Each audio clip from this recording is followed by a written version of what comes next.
Hello मित्रांनो, मी Satyam sir आपल्या सगळ्यांचं स्वागत करतो मुकेश सर चॅनलवरती। तर चला, लास्ट लेक्चरमध्ये आपण डिफ्रॅक्शन बद्दल इंट्रोडक्शन बघितलं होतं। या लेक्चरमध्ये आपण या चॅप्टरचा डिफ्रॅक्शन हा टॉपिक फिनिश करून लास्ट जो टॉपिक आहे सिंपलचा रिझॉल्विंग पॉवर असा तो टॉपिक आपण संपवणार आहोत। ठीक आहे, मी तुम्हाला मागेही सांगितलं होतं की डिफ्रॅक्शन बघण्यासाठी तुम्हाला यंग्स डबल स्लिट एक्सपेरिमेंटची गरज पडते।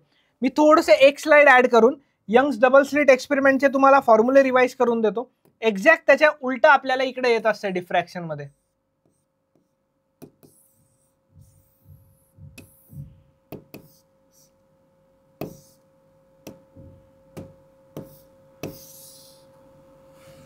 चला, तर YDSC मध्ये काय काय बघितलं यंग्स डबल स्लिट एक्सपेरिमेंट मध्ये ते मी तुम्हाला रिवाइज करून देतो आधी।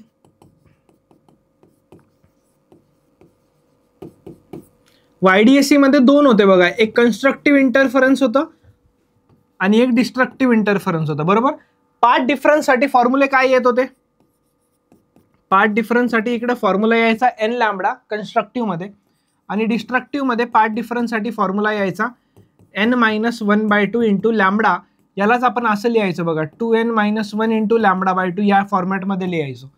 या दोन्ही गोष्टी एकच आहे, याला जर क्रॉस मल्टिप्लाय करून सिम्प्लिफाय केलं तर आपल्याला हेच भेटणार आहे। ठीक आहे, नेक्स्ट इकडं कन्स्ट्रक्टिव्ह म्हणजे nth ब्राइटच्या डिस्टन्सचा आपल्याला फॉर्म्युला मिळत होता, तो फॉर्म्युला मिळायचा n lambda capital D divide by small d। In short हा फॉर्म्युला असा होता, y is equals to delta x into capital D divide by small d। ठीक आहे, असा फॉर्म्युला असायचा। नेक्स्ट पुढे जर गेलो तर डिस्ट्रक्टिव्ह इंटरफरन्स मध्ये nth डार्कचा फॉर्म्युला मिळायचा। nth डार्कचा फॉर्म्युला मिळायचा का आपल्याला, हे जर पुट केलं तर 2n-1 into lambda capital D divided by 2d। संपलं, हे YDSC बघितलंय। आता होणार काय डिफ्रॅक्शन मध्ये? डिफ्रॅक्शन मध्ये जिकडे इकडं CI होता, CI म्हणजे कन्स्ट्रक्टिव्ह इंटरफरन्स, इकडे आपल्याला ब्राईट फ्रिंजेस मिळायच्या, आणि DI म्हणजे डिस्ट्रक्टिव्ह इंटरफरन्स, इकडे आपल्याला डार्क फ्रिंजेस मिळायच्या। तर इकडचा ब्राईटचा फॉर्म्युला इकडे डार्क साठी येणार, आणि इकडच्या डार्कचा फॉर्म्युला इकडे ब्राईट साठी येणार। पण इथं प्लस लिहायचं का बरं? प्लस लिहायचं, इथं आपण n ची सुरुवात 1 पासून करत होतो बघा, आठवतंय? मी तुम्हाला फॉर्म्युला लिहून दिला होता, इथं प्लस लिहिलं तरी पण चालत होतं, इथं प्लस लिहिलं तरी पण चालत होतं, ऑर लिहितो,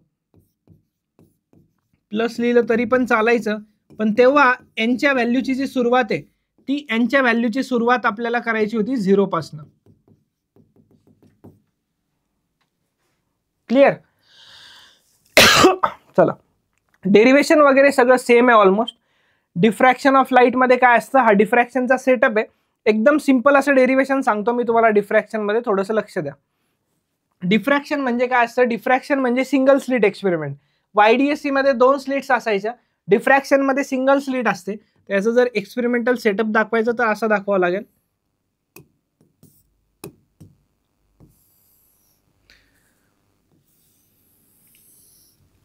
हे तुमच्याकडे स्लिट आहे, ठीक आहे, आणि ही तुमच्याकडे स्क्रीन आहे। तिकडे पण जे स्लिट आणि स्क्रीनच्या मधलं डिस्टन्स होतं ते कॅपिटल D होतं, इथंही स्लिट आणि स्क्रीनच्या मधलं डिस्टन्स कॅपिटल D आहे। आता तिकडे 2 स्लिट असायच्या, इकडे एकच स्लिट आहे। एकच स्लिट आहे तर त्या स्लिटची विड्थ लिहावी लागते आपल्याला, इकडे स्मॉल आहे। स्मॉल आहे म्हणजे इथं लिहून देतो मी, स्मॉल आहे म्हणजे स्लिट विड्थ, आणि जे कॅपिटल D आहे ना, कॅपिटल D म्हणजे काय आहे? कॅपिटल D म्हणजे distance between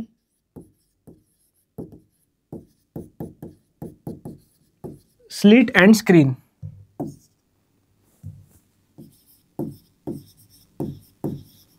distance between slit and screen, ठीक आहे। आता होतं काय, तिकडे 2 स्लिट होत्या, तर 2 स्लिट मधनं आपण लाईट पास करत होतो, तर त्यात प्रॉब्लेम नव्हता येत। आता इथं एका स्लिट मधनं लाईट पास करायचा आहे, तर लक्ष द्या, इथं आपण infinite number of sources assume करूया, असे इन्फायनाइट पॉइंट सोर्सेस ॲज्युम करूया। तशी ती एकच स्लिट आहे, आणि जे ए असतं ना, ए स्लिट विड्थ ही खूप स्मॉल असते, व्हॅल्यू खूप स्मॉल असते। म्हणजे लिटरली तुम्ही म्हणू शकता की कॅपिटल D पेक्षा तर खूप छोटे असते ए चे व्हॅल्यू, ठीक आहे। नेक्स्ट, आता ह्या एका पॉइंट पासून एक लाईटचा रे इकडे कन्सिडर करूया, आणि ह्या एका पॉइंट पासून एक लाईटचा रे इकडे कन्सिडर करूया। एका पॉइंट वरती आपल्याला इंटेन्सिटी बद्दल डिस्कस करायचंय, जसं आपण मागेही डिस्कशन केलं होतं। या पॉईंटला एक नाव देऊन टाकू पी. आता इथे एक सेंटर पॉईंट राहील ओ. ठीक आहे, ओ वरती काय राहील तुमचा ब्राईट राहील. ब्राईट कोणता राहील? Central bright. जसं तिकडं सेंट्रल ब्राईट असायचा तसा इकडेही सेंट्रल ब्राईट राहील. इथनं या पी पॉईंट वरती आपल्याला काय मिळणार आहे ती वेगळी गोष्ट. इथनं त्या पॉईंटचं डिस्टन्स वाय. आता एक ट्रायंगल फॉर्म होताना दिसत असेल बघा, तिथंही असाच ट्रायंगल फॉर्म होत होता. एक सेंटर मधनं एक लाईन घेऊन जा इकडं. आता तुम्हाला काय कॅल्क्युलेट करायचंय? आता तुम्हाला कॅल्क्युलेट करायचा पाथ डिफरन्स. तर ह्या दोघांमधला पाथ डिफरन्स कॅल्क्युलेट करण्यासाठी आपल्याला इथून एक परपेंडिक्युलर ड्रॉप करावा लागतो. परपेंडिक्युलर ड्रॉप केल्यावरती जर हा अँगल थिटा असला तर इकडं सेंटर लाईन जी आपण मार्क केली होती YDSC मध्ये याचा पण अँगल थिटा येतो. तर आपल्याला एक ट्रायंगल दिसतोय बघा इथं, जो रेड कलरनी ड्रॉ केलाय ना तो ट्रायंगल साईडला काढून घेतो. हा कॅपिटल डी आहे आणि हे स्मॉल वाय. ठीक आहे. आता बघा हे जे दिसतंय ना तुम्हाला, हा वाला पार्ट, हा तुमचा पाथ डिफरन्स झाला. हा तुमचा काय झाला? पाथ डिफरन्स झाला. त्याला आपण डेल्टा एक्स म्हणतो. आठवतंय? तिकडं या टाईपमध्ये आली होती डायग्राम. थोडंसं आठवण करून देतो तुम्हाला फक्त. या टाईपमध्ये डायग्राम आली होती आणि हा पार्ट डिफरन्स आला होता. त्याला आपण डी साइन थिटा लिहिलं होतं. काय लिहिलं होतं? D sine theta. इकडं आपल्याकडे डी नाही आहे, आपल्याकडे इकडे स्मॉल ए. तर आपण याला काय लिहिणार? आपण याला लिहिणार delta x is equals to A sine theta. Hope so इथपर्यंत तुम्हाला काही प्रॉब्लेम नाही आहे. ठीक आहे. तर delta x is equals to काय लिहिलंय मी? Delta x is equals to A sine theta. Last लेक्चरमध्ये मी तुम्हाला सांगितलं होतं की आपण फ्रॉन ऑफर डिफ्रॅक्शनच का बरं बघतोय. ठीक आहे. फ्रॉन ऑफर डिफ्रॅक्शन यासाठी बघतोय की फ्रॉन ऑफर डिफ्रॅक्शन मध्ये थिटाची व्हॅल्यू खूप स्मॉल असते. आणि मला सांगा, थिटा जर स्मॉल आहे आपल्याकडे, तर थिटा स्मॉल असेल तर आपण काय काय लिहितो? 3 गोष्टी लक्षात ठेवायच्या होत्या. साइन थिटाला डायरेक्ट थिटा लिहितो थिटा स्मॉल असला तर. दुसरी गोष्ट कॉस थिटाला 1 लिहितो डायरेक्टली. आणि जर टॅन थिटा असला तर टॅन थिटाला पण आपण थिटा लिहितो. तर इथं मला सांगा delta x is equals to A sine theta आहे. तर थिटा स्मॉल होता, तर ए इंटू साइन थिटाच्या जागी काय लिहिणार? फक्त थिटा. संपलं, फक्त थिटा. आणि थिटा कसा कॅल्क्युलेट करायचा? इथून या ट्रायंगल मध्ये टॅन थिटा जर आपल्याला लिहायचं झालं तर टॅन थिटा काय असतो? Opposite upon adjacent. ऑपोजिट आहे वाय आणि ऍडजसंट आहे डी. ऑब्विसली थिटा स्मॉल आहे. थिटा स्मॉल आहे तर टॅन थिटाच्या जागी थिटा लिहा. थिटा म्हणजे वाय बाय डी. झाला फॉर्म्युला, झालं. डेरिवेशन पण संपलं. Delta x is equals to A into theta किती आहे? Y by D. फिनिश. हे एक डेरिवेशन संपलं. वाय लिहायचं असतं, वायचा फॉर्म्युला तर सेमच आलाय. एक्झॅक्ट वायचा फॉर्म्युला सेम आलेला आहे. लास्ट स्लाइडवरती तुम्हाला YDSCचं दाखवतो. काय आलंय लक्षात ठेवा? Delta x capital D by small आहे. तिकडं फक्त स्मॉल एच्या जागी स्मॉल डी होतो. इथंच कुठे गेली ती slide? Delta x into capital D divide by small d YDSC मध्ये, आणि डिफ्रॅक्शन मध्ये delta x into capital D divide by small a. संपलं. आता डिफ्रॅक्शनचा जो पॅटर्न होता ना, तर डिफ्रॅक्शन मध्ये पण तुम्हाला मी पॅटर्न साठी सांगितलं होतं. डिफ्रॅक्शन मध्ये पण तुम्हाला काय मिळतं? कन्स्ट्रक्टिव्ह इंटरफरन्स मिळतं. कन्स्ट्रक्टिव्ह इंटरफरन्स म्हणजे ब्राईट फ्रिंजेस मिळतात तुम्हाला. काय मिळतात? ब्राईट फ्रिंजेस मिळतात. आणि डिस्ट्रक्टिव्ह इंटरफरन्स म्हणजे तुम्हाला डार्क फ्रिंजेस मिळतात. तिकडच्या आणि इकडच्या याच्यात फरक आहे. मी काय म्हटलं होतं? तिकडं जे ब्राईट मध्ये ते इकडे डार्क मध्ये, म्हणजे तिकडं डेल्टा एक्स काय होता ब्राईट मध्ये? n लॅम्बडा होता, तो इकडं डार्क मध्ये येतो. लक्षात ठेवा. आणि तिकडं जे डार्क मध्ये होतं ते इकडं ब्राईट मध्ये येतं. काय होतं तिकडं? आठवतंय का? 2n. अच्छा, आधी सिंपल फॉर्मॅट मध्ये लिहितो जे आपण लिहिलं होतं. ठीक आहे. ते होतं n+1/2 इंटू लॅम्बडा. बरोबर. यालाच तुम्ही असंही लिहू शकता. Delta x is equals to 2n+1 into lambda by 2. संपलं. आता हे असं का बरं? YDSC मध्ये ब्राईटला इम्पॉर्टन्स जास्त असतं. लक्षात ठेवायचं. YDSC मध्ये ब्राईटला इम्पॉर्टन्स जास्त असतं आणि डिफ्रॅक्शन मध्ये डार्कला इम्पॉर्टन्स जास्त असतं. इथं लिहून टाकतो मी. तसे बुक्समध्ये नसतं दिलेलं. YDSC मध्ये जे इम्पॉर्टन्स असतं ते ब्राईटला दिलेलं असतं.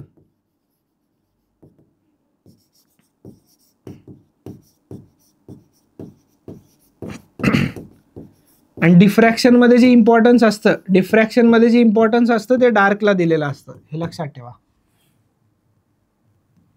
संपले फॉर्म्युले. डेल्टा एक्स लिहिला, जनरल फॉर्म्युला काय आला होता, वाय इज इक्वल्स टू, इकडे लिहून ठेवतो, Y is equals to delta x into capital D divide by small D. फक्त एक गोष्ट आहे, एनची व्हॅल्यू 1 पासून चालू करायची आणि इकडं पण एनची व्हॅल्यू 1 पासून चालू करायची.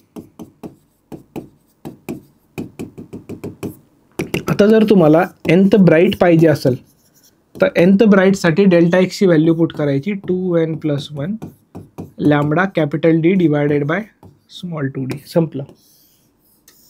एन म्हणजे काय, जर समजा एक्झाम्पल घेतो मी इथं, तुम्हाला एक्झाम्पल घेतो इथं बघा.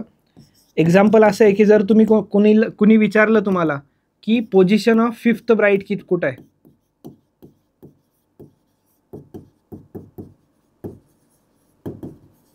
पोझिशन ऑफ 5th ब्राईट दाखवा, तर काहीच नाही करायचं. 5th ब्राईट पाहिजे ना आपल्याला, तर इथं एनच्या जागी 5 पुट करा. एनच्या जागी काय पुट करा, 5 पुट करा. 5 पुट करसाल 2 × 5 10, 10+1 11.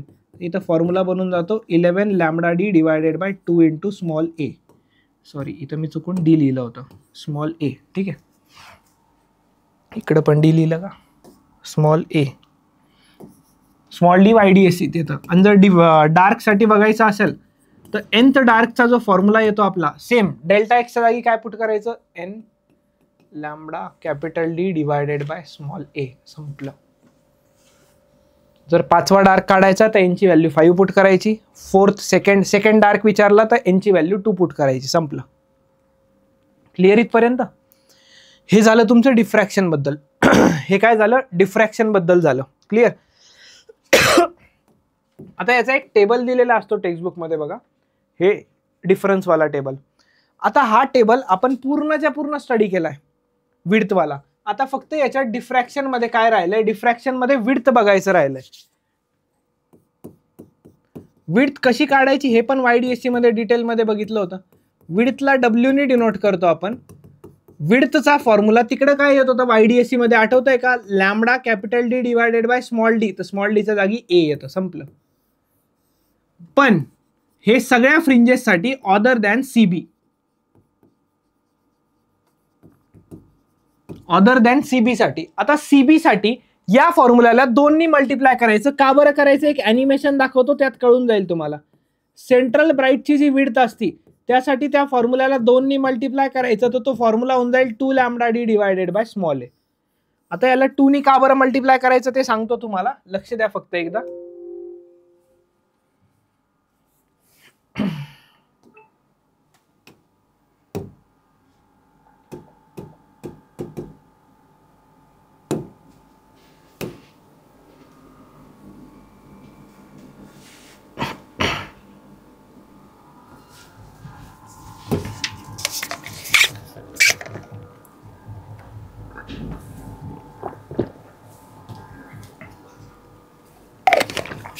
YDSC मध्ये तुम्हाला असे फ्रिंजेस मिळत होत्या, रेक्टँग्युलर फ्रिंजेस.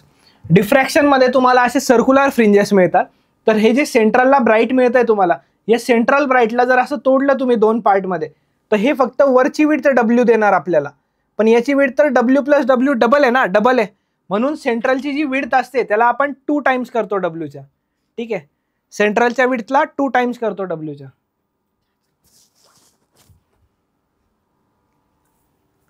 चलो पुढे जाऊया.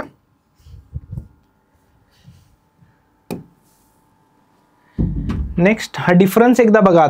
आता डिफरन्स काय आहे, अजून एक गोष्ट सांगतो, टेक्स्टबुक मध्ये नाही दिलेली, इम्पॉर्टंट आहे.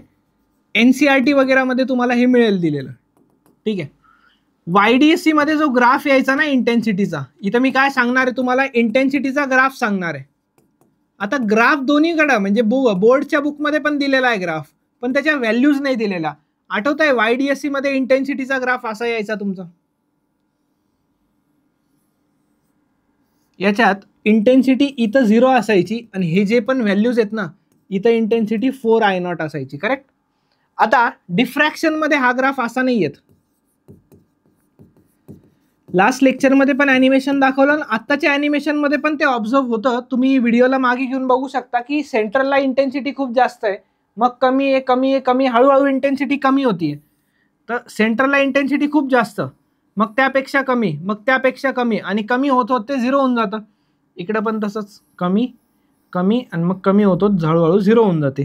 तर याची व्हॅल्यू कुठं दिलेली नसते, तुम्हाला लक्षात ठेवा. इथं व्हॅल्यू सांगतोय तुम्हाला, ॲज इट इज लक्षात ठेवा, फॉर्म्युल्याची गरज नाही आहे. हे I0 असतं, याच्या 2 व्हॅल्यूज असतात, ह्या I0/22 असतात.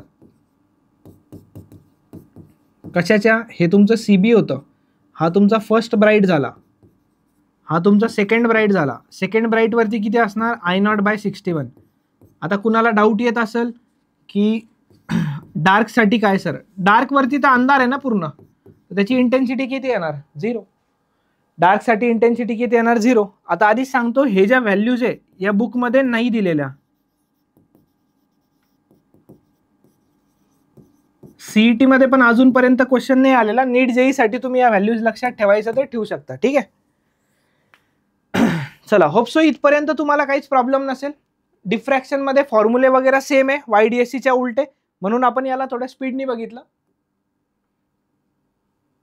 आता हे जे काही फॉर्म्युले बघा, आता डिफ्रॅक्शन मध्ये हा फॉर्म्युला जस्ट आपण आत्ताच बघितला, n+1/2. आपण पाथ डिफरन्सचा बघितला. जर तुम्हाला पाथ डिफरन्स माहिती असणार तर आपण फेज डिफरन्स काढू शकतो. कसं? फॉर्म्युला 2π/λ × Δx नी. आता आपल्याला Δx माहिती आहे, Δx माहिती आहे, तर इथं पुट करून Δφ मिळून जातो. तर त्यांनी Δφ काढला. आणि पाथ डिफरन्स जर विचारलं तर हा फॉर्म्युला आपण आता लिहिला की नाही लिहिला बघा. पाथ डिफरन्स कशासाठी? हे ब्राईट साठी चाललंय. काय लिहिलंय त्यांनी? n+1/2 × λ. आपण काय लिहिलं? तेच लिहिलंय बघा. कुठे गेलं ब्राईट साठी? बघा, n+1/2 × λ. डार्क साठी आपण काय लिहिलं? nλ. डार्क साठी पण तेच आहे. डार्क साठी काय आहे? nth डार्क फ्रिंज साठी पाथ डिफरन्स nλ. संपलं. टेबलवरती क्वेश्चन येणार नाही, पण टेबल तुम्ही स्वतःहून पण बनवू शकता फॉर्म्युला वगैरेसाठी. ठीक आहे.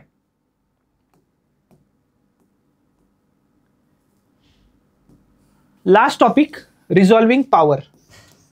आता रिझॉल्विंग पॉवर म्हणजे काय असतं ते सांगतो तुम्हाला. रात्री जर गाडी वगैरे चालवत असाल तुम्ही, तर असं होतं खूपदा तुमच्यासोबत की गाडी चालवताय, समोरून गाडी येताना दिसतीये तुम्हाला. असं होतं की एकच लाईट दिसतोय, असं वाटतं एक गाडी येते. थोडं अजून जवळ आली की असे वाटते 2 लाईट दिसतात तुम्हाला गाडीचे, असं वाटतं 2 टू व्हीलर येणार आहे. मग तुम्ही गाडी एकदम खतरनाक चालवता, तुम्ही विचार करता की मधून निघून जाणार. ते 2 लाईट दिसत होते, तुम्हाला वाटलं 2 टू व्हीलर आहे. अजून जवळ आल्यावर कळतं की ते 2 टू व्हीलर नाही, ती एक ट्रक होती, त्याचे 2 लाईट होते. संपलं. मधून डायरेक्ट वरती. करेक्ट. तर होतं काय? क्लिअर दिसत नाही. एकच लाईट होता दूरून, थोडं जवळ आलं तर 2 लाईट झाले, अजून थोडं जवळ आलं तर अजून क्लिअरली दिसलं की एकाच गाडीचे 2 लाईट होते. होतं काय?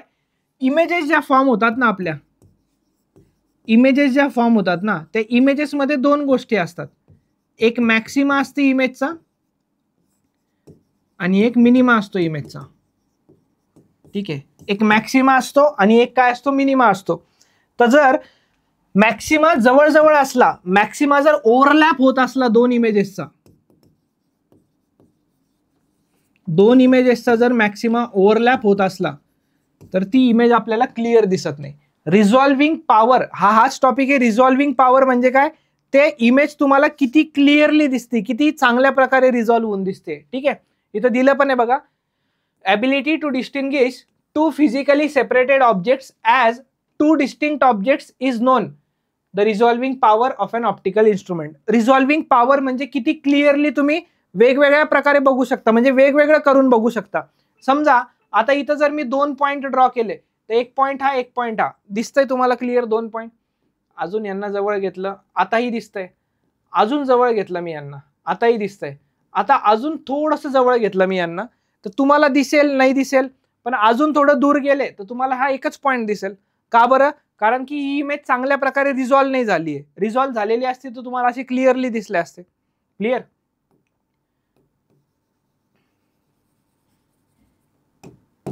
चलो, आता रिझॉल्विंग पॉवर मध्ये क्वेश्चन, रिझॉल्विंग पॉवर मध्ये एक तर डेफिनेशन बेस्ड येतो किंवा डायरेक्ट न्यूमरिकल येतं. न्यूमरिकल तर आपण बघू सॉल्व्ह एक्झाम्पल वाले, पण याचे डेरिव्हेशन्स बिलकुल नाहीये. डेरिव्हेशन्स वर क्वेश्चन येत नाही, तर याचे डेरिव्हेशन्स आपण नाही करणार आहे. जे इम्पॉर्टंट आहे ते, जसं YDSC झालं, डिफ्रॅक्शन झालं, याचे डेरिव्हेशन इम्पॉर्टंट होते ते केलेत.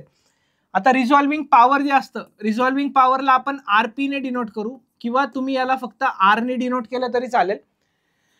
नंतर असतं लिमिट ऑफ रिझॉल्युशन.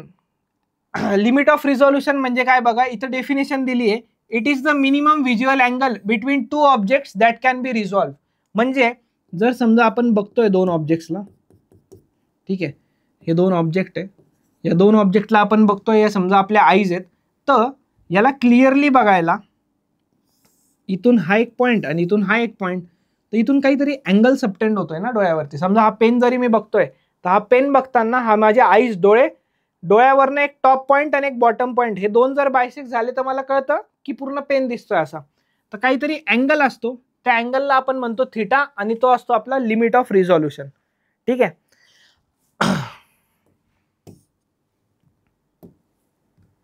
नेक्स्ट, आता रिझॉल्विंग पॉवर काय असतं, ही एक डेफिनेशन लक्षात ठेवायची. रिझॉल्विंग पॉवर जे आहे ना ते रेसिप्रोकल आहे लिमिट ऑफ रिझॉल्युशनचं. रिझॉल्विंग पॉवर म्हणजे काय म्हटलं, आरपी लिहा किंवा आर लिहा. हे काय इथं दिलंय बघा, reciprocal of limit of resolution. Reciprocal म्हणजे लिमिट ऑफ रिझॉल्युशन काढून घ्यायचं आणि त्याचं इन्व्हर्स करायचं, तर तुम्हाला काय मिळतं, रिझॉल्विंग पॉवर मिळतं. संपलं. ही एक डेफिनेशन आहे ना, फॉर्म्युला लक्षात ठेवायचा. आता रिझॉल्विंग पॉवरमध्ये 3 टाईपच्या गोष्टी असतात. इमेज चांगली रिझॉल्व्ह झाली आहे, नाही झाली आहे, कशी रिझॉल्व्ह झाली, हे कसं बघतं आपल्याला बघा. आता हे डायग्राम बुक्समध्ये दिला आहे, ह्याच्यावरती पण थेरी क्वेश्चन येऊ शकतो बोर्ड्समध्ये. लक्षात ठेवा फक्त थोडंसं. पहिले कंडिशन असती अनरिझॉल्व्ह वाली. अनरिझॉल्व्ह म्हणजे काय, आता हे 2 इमेजेस फॉर्म होत होत्या. या डायग्रामला मी बनवून दाखवतो इकडे तुम्हाला. ही समजा एक इमेज होती तुमची आणि एक अजून एक इमेज फॉर्म झाली दुसरी, अजून एक इमेज फॉर्म झाली तुमची दुसरी अशी. मला सांगा आता या दोन्ही, ही याची मॅक्सिमा होतं आणि हे दुसऱ्या इमेजची मॅक्सिमा होती. या मॅक्सिमा जर जवळ आल्या ना तर आपल्याला इमेज क्लिअरली दिसत नाही. जसे मी 2 पॉईंटचं एक्झाम्पल दिलं, खूप जवळ असले तर क्लिअरली नाही दिसणार. तर इथं तेच होतंय, 2 इमेजेस आहेत, त्यांच्या मॅक्सिमा जवळ असल्या ते इमेज रिझॉल्व्ह होत नाही चांगल्या प्रकारे, तर त्याला आपण म्हणतो अनरिझॉल्व्ह. काय म्हणतो, अनरिझॉल्व्ह. इथं दिलंय बघा, 2 objects are said to be unresolved if the separation between the central maxima of 2 object, central maxima of 2 objects is less than the distance between central maximum and first minimum. Central maximum आणि हा first minimum या distance, हे distance किती आहे बघा, इतका distance आहे. तर याच्यापेक्षा तर ते कमीच आहे ना, याच्यापेक्षा कमी असलं तर अनरिझॉल्व्ह म्हणतो आपण. ठीक आहे. आता अजून थोडंसं रिझॉल्व्ह करायचं त्याला. ह्या डायग्रामकडे लक्ष द्या, ह्या डायग्रामकडे लक्ष द्या. इकडे बघा, आता हे डिस्टन्स इतकं होतं. आता याला जर थोडंसं दूर घेऊन गेलो, आता बघा इतकं होतं, आता थोडंसं वाढलं डिस्टन्स, आता हे जे डिस्टन्स वाढलं तर थोडंसं वाढलं तर त्याला जस्ट रिझॉल्व्ह म्हणतो. आता बघा 2 इमेजेसचे मॅक्सिमा हे पण थोडे जवळच आहे पण आधीपेक्षा दूर आहे ना. तर बघा, when the separation between the central maximum of 2 object is just equal to distance between central maximum and first minimum, म्हणजे सेंट्रल मॅक्सिमम म्हणजे हे आणि फर्स्ट मिनिमम म्हणजे हे डिस्टन्स किती आहे, इतकं आहे. हे पण डिस्टन्स जर इतकंच असलं तुमचं तर त्याला आपण काय म्हणणार, जस्ट रिझॉल्व्ह. याच्यापेक्षा कमी असतं तर नॉट रिझॉल्व्ह. ठीक आहे. आणि एवढं इक्वल असलं तर जस्ट रिझॉल्व्ह आणि यापेक्षा जास्त असलं तर वेल रिझॉल्व्ह. आता बघा किती आहे, वाढलं. आता हे जे डिस्टन्स होतं याच्यापेक्षा हे डिस्टन्स मोठं आहे दोघांच्या मॅक्सिमम मधलं, तर याला आपण म्हणणार वेल रिझॉल्व्ह. तर आल्यावरती पूर्ण थेरी लिहायची गरज नाहीये. जो पॉईंट आता आपण डिस्कस केलाय ना तेवढा पॉईंट लिहिला तरी पण चालतंय. ठीक आहे. होप सो हे क्लिअर असेल तुम्हाला सगळं.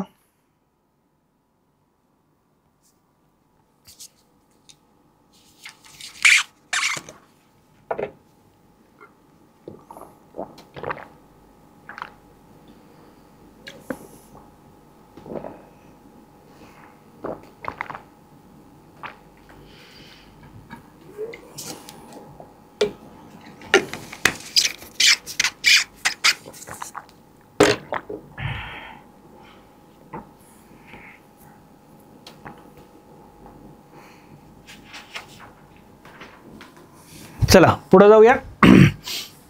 नेक्स्ट, आता ज्या पॉइंटवरती क्वेश्चन्स वगैरे येतात त्यावरती आपण जास्त फोकस करू. आता बघा हे काय आहे, describe application of Rayleigh's criteria. आता जे आपण बघितलं ना, not resolve, just resolve, well resolve, हे एक सायंटिस्टने सांगितलं होतं. त्या सायंटिस्टचं नाव आहे रेलीज. तर रेलीज क्रायटेरिया आपण बघणार आहोत लिमिट ऑफ रिझॉल्युशनसाठी. तर 2 लिनियर ऑब्जेक्टसाठी बघू, नंतर पॉईंट ऑब्जेक्टसाठी बघू. सिंपल. लिनियर ऑब्जेक्ट्स म्हणजे हा पेन, आता हा पेन काय कसा दिसतोय तुम्हाला, लेंथ दिसते याची, तर हा एक लिनियर ऑब्जेक्ट झाला. आता जर हा पेन असा पकडला तर हा तुम्हाला एक पॉईंट दिसेल. तर जर ऑब्जेक्टचे फक्त पॉईंट दिसत असतील तर पॉईंट ऑब्जेक्ट आणि लेंथ पण दिसत असेल तर लिनियर ऑब्जेक्ट. याच्यात सेम फॉर्म्युला येतो डिफ्रॅक्शनवाला. याच्यावरती क्वेश्चन्स येत नाही, मी आधीच सांगतोय. फॉर्म्युला काय होता डिफ्रॅक्शनमध्ये, y equals to n lambda D divided by small a होता. आपल्याला मॅक्सिमासाठी बघायचं आहे तर n ची व्हॅल्यू 1 पुट करतो. n ची व्हॅल्यू 1 पुट केली तर काय राहत आहे, एवढंच राहत आहे, y is equals to lambda D by small a. ठीक आहे. आता क्वेश्चन कशावरती येतात ते सांगतो तुम्हाला. पेअर ऑफ पॉईंट ऑब्जेक्ट म्हणजे काय, पेअर ऑफ पॉईंट ऑब्जेक्ट म्हणजे सिम्पली डिफ्रॅक्शनवरती तुम्ही जाऊ शकता. डिफ्रॅक्शनवरती गेल्यावरती काय होतं, डिफ्रॅक्शनमध्ये तुम्हाला पॅटर्न कसा दिसत होता, असा दिसत होता का, सेंट्रलला ब्राईट दिसत होता. आत्ता एक ॲनिमेशन दाखवलं होतं बघा, नंतर डार्क, नंतर परत तुम्हाला एक ब्राईट दिसत होता, नंतर परत एक डार्क. असे सर्क्युलर दिसतं ना तुम्हाला डिफ्रॅक्शनमध्ये, सर्क्युलर दिसतं. तर एक एक याला जर तुम्ही पकडून जर डिस्क्राईब केलं म्हणजे एक एक पर्टिक्युलर याला, तर तुम्ही रिंग म्हणाल. आणि जर ओव्हरऑल पॅटर्न बघितला तर तुम्ही डिस्क म्हणाल. इथं डायग्राममध्ये तुम्हाला दिसेल बघा, एरीज रिंग आणि एरीज डिस्क. बघा, एरीज रिंग सिंगल याला जर घेतलं तर एरीज रिंग आणि मल्टिपल जर घेतले तर एरीज डिस्क. ठीक आहे. रिंग आणि डिस्क मधला फरक क्लिअर असेल तुम्हाला. रिंग म्हणजे सिंपल आपल्या बांगडीसारखं आणि डिस्क म्हणजे एक प्लेट सारखं, पूर्ण सर्क्युलर प्लेट सारखं. आता आपल्याला मायक्रोस्कोप साठीच बघायचं आहे बघा. Microscope with a pair of non luminous object. Non luminous म्हणजे काय, दोन टाईपचे ऑब्जेक्ट असतात बघा. एक असतं लुमिनस ऑब्जेक्ट आणि एक असतं नॉन लुमिनस. लुमिनस म्हणजे त्यातनं आपल्याला ब्राईटनेस मिळते आणि नॉन लुमिनस म्हणजे त्यातनं आपल्याला ब्राईटनेस नाही मिळत. तर आपण नॉन लुमिनस साठी बघतोय आता. हे नॉन लुमिनस साठी, त्याला डार्क ऑब्जेक्ट पण म्हटलं जातं. क्वेश्चन मध्ये नॉन लुमिनस येईल किंवा डार्क ऑब्जेक्ट येईल, काही पण येऊ शकते व्हॅल्यू. तर आता नॉन लुमिनस साठी लिमिट ऑफ रिझोल्युशन काढायची असते आधी.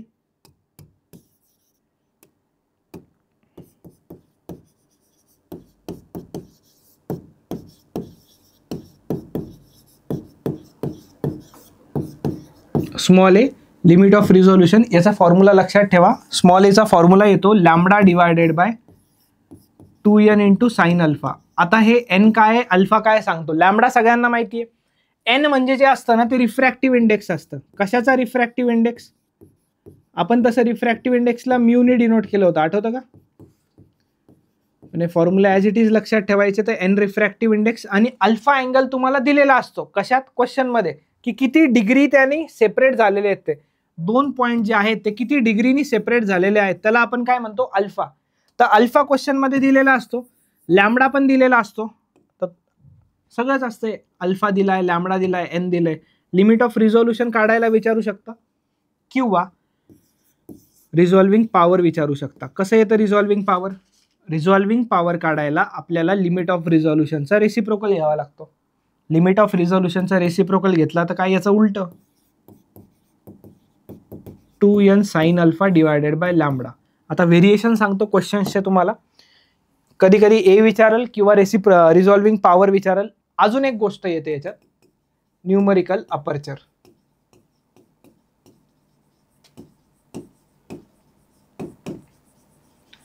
यातली एक टर्म आहे बघा, ही वाली टर्म. न्यूमरिकल अपर्चर म्हणजे एन ए लिहितो त्याला, आणि जो एन साइन अल्फा आहे ना, refractive index into sine alpha, याला न्यूमरिकल अपर्चर म्हणतो. तर या फॉर्म्युलाला असंही लिहिलं जातं. जर क्वेश्चन मध्ये डायरेक्ट न्यूमरिकल अपर्चर दिलंय तर हा फॉर्म्युला यूज केला तरी चालतो. हे यूज करून जर इकडे लिहिलं तर काय येतं, 2 इंटू एन साइन अल्फाला काय लिहितो, numerical aperture divided by lambda. अच्छा, हे सगळे लक्षात नाही ठेवायचे, एकच लक्षात ठेवायचं. एक लक्षात ठेवला की इथं रिझॉल्विंग पॉवरला त्याचं उलटं करून टाकायचं, आणि जर न्यूमरिकल अपर्चर लिहायचं तर एन साइन अल्फाच्या जागी लिहायचं. सेम हे कशासाठी होतं, नॉन लुमिनस साठी होतं. आता लक्ष द्या, आता सेल्फ लुमिनस साठी. सेल्फ लुमिनस म्हणजे काय, स्वतःहून लाईट ब्राईटनेस देतात स्वतःहून. सिंपल फॉर्म्युला सेम आहे बघा, थोडंसं लक्ष द्या. काय लिहिलं होतं, lambda by 2n sine alpha लिहून टाकतो. एन साइन अल्फाला काय लिहिलं होतं मग आपण, एन साइन अल्फाला आपण लिहिलं होतं न्यूमरिकल अपर्चर. ठीक आहे. आणि हे 2 जसंच्या तसं, मी काहीच चेंज नाही करत आहे अजून. फॉर्म्युला लक्षात ठेवायसाठी ट्रिक आहे बघा, सेम मार्क्सलाच फॉर्म्युला रिपीट करतोय.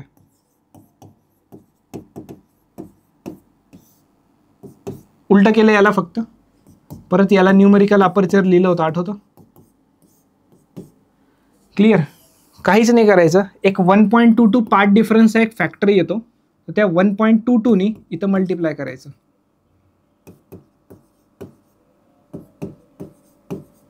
बस एवढाच फरक आहे. कशात?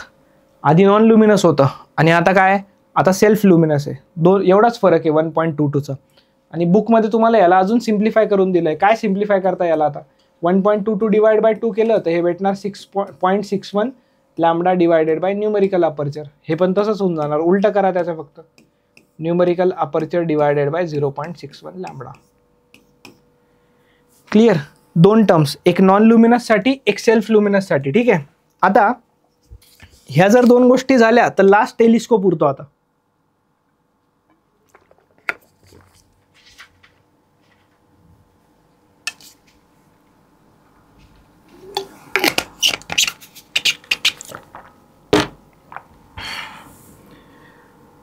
रिझॉल्विंग power of telescope.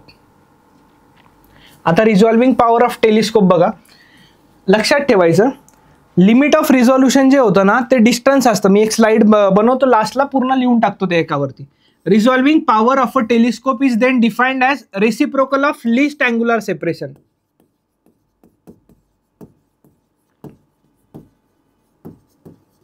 List angular separation म्हणजे थीटा. ठीक आहे.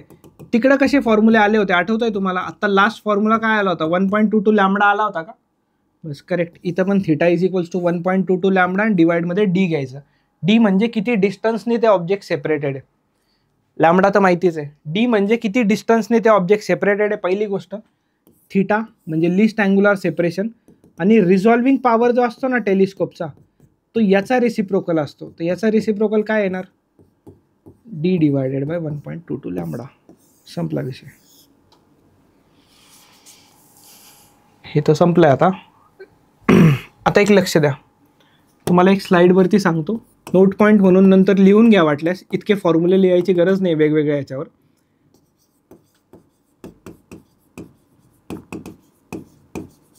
एक नॉन लुमिनस साठी येतं, एक सेल्फ लुमिनस साठी येतं आणि एक टेलिस्कोप साठी येतं. ठीक आहे. तर हे दोन टॉपिक एकच होते. इकडं तुम्ही काढत होते स्मॉल ए. स्मॉल ए किती यायचं तुम्हाला? Lambda divided by 2 into N sine alpha. बरोबर? करेक्ट. इकडं पण ए यायचा, lambda divided by 2 into N sine alpha.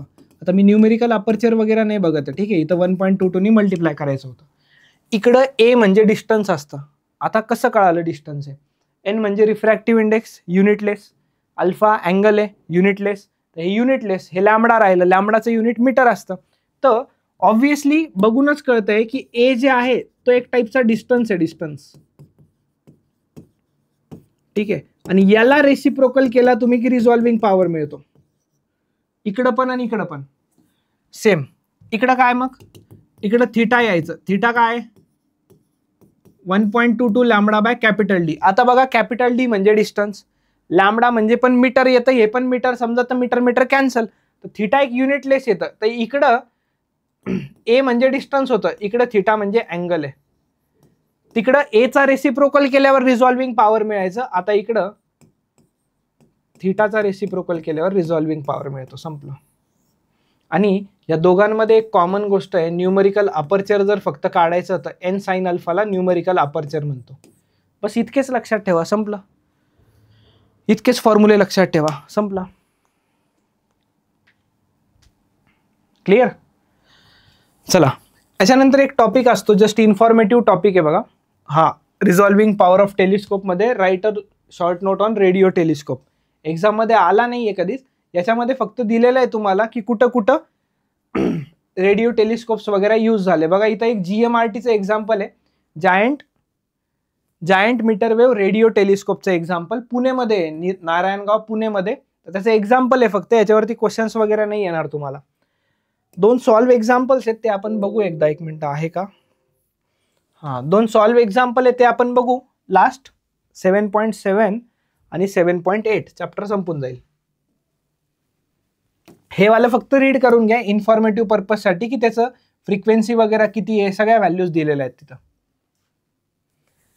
चला काय म्हटलंय बघा, आता क्वेश्चन कसा सॉल्व्ह करायचा. A telescope has an objective of diameter 2.5 metre. ठीक आहे, टेलिस्कोप म्हटलं सगळ्यात पहिली गोष्ट. What is its angular resolution. Angular resolution म्हणजे थीटा कॅल्क्युलेट करायचा आहे. लॅम्बडा दिलाय 5500 अँगस्ट्रॉम. ठीक आहे, आणि जे कॅपिटल डी असतं ना, तर ते कॅपिटल डी दिलेलं आहे तुम्हाला डिस्टन्स म्हणजे डायमीटर दिलंय लेन्सची, तर 2.5 मीटर. थीटाचा काय फॉर्म्युला होता टेलिस्कोपसाठी आत्ता बघितलाय, 1.22 lambda divide by capital D. लक्ष द्या, युनिट्स इम्पॉर्टंट आहे. जे लॅम्बडाचं युनिट घेणार तेच डीचं घ्यायचं सेम. तर हे मीटर आहे ना, तर याला मीटर करू शकतो आपण अँगस्ट्रॉमला. 5500 इंटू 10⁻⁻10 मीटर. संपलं.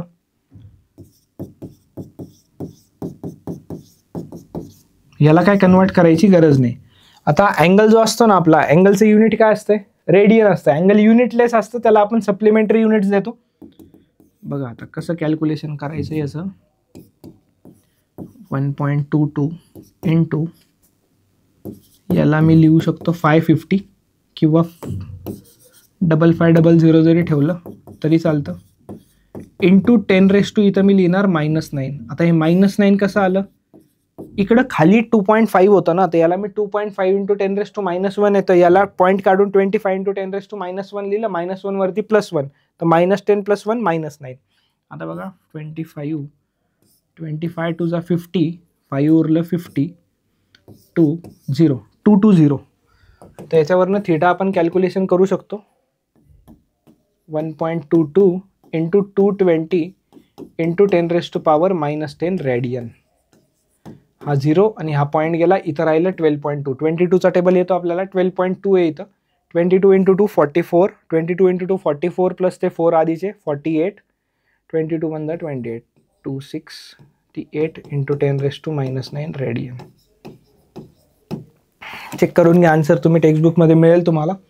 टेक्स्टबुकमध्ये तुम्हाला 10⁻7च्या पॉवरमध्ये आन्सर आहे. तर हे पॉईंट आहे ना, तर या पॉईंटला इकडे शिफ्ट करून टाका 2 डिजिटने, तर मग तुम्ही लिहू शकता याला 10⁻⁻7 रेडियन. हे पण आन्सर बरोबर आहे. आपण फक्त पॉईंट शिफ्ट केला तर टेक्स्टबुकवाला आन्सर तुमचा मॅच करत आहे. ठीक आहे, चला नेक्स्ट लास्ट क्वेश्चन. काय म्हटलंय, what is the minimum distance between 2 objects which can be resolve by a microscope having the visual angle of 30 degree. मी म्हटलं ना अँगल दिलेला असतो, व्हिज्युअल अँगल 30 डिग्री अल्फा दिलाय. When a light of wavelength 500 nanometre is used. काय calculate करायचंय, minimum distance between 2 objects. ए काढायचं आहे. आता याच्यात दिलंच नाही लुमिनस आहे की नॉन लुमिनस आहे, सेल्फ लुमिनस आहे की नॉन लुमिनस आहे, दिलंच नाही. लक्षात ठेवायचं, क्वेश्चन मध्ये जर काहीच नाही दिलेलं आहे,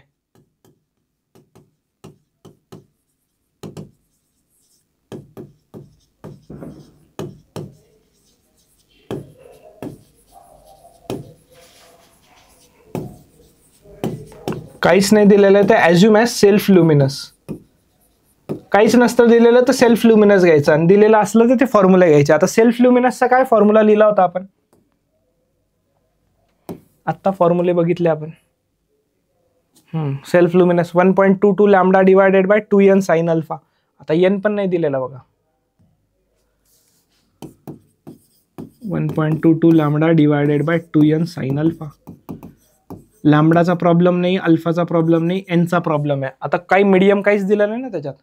जेव्हा पण मीडियम काहीच दिलेलं नसतं तर हे जे रिफ्रॅक्टिव्ह इंडेक्स असतं, तर हे मीडियम एअर ॲज्युम करायचं, आणि एअरसाठी रिफ्रॅक्टिव्ह इंडेक्स असतो 1. संपलं. तर ए इज इक्वल्स टू 1.22. आता इम्पॉर्टंट गोष्ट ही आहे, युनिट कन्वर्ट करावं लागेल. नॅनोमीटर आहे ना, तर 500 इंटू 10⁻⁻9 मीटर. हे झालं. आता राहिली अँगलची गोष्ट. अँगलची व्हॅल्यू पुट करा, माहिती आहे आपल्याला.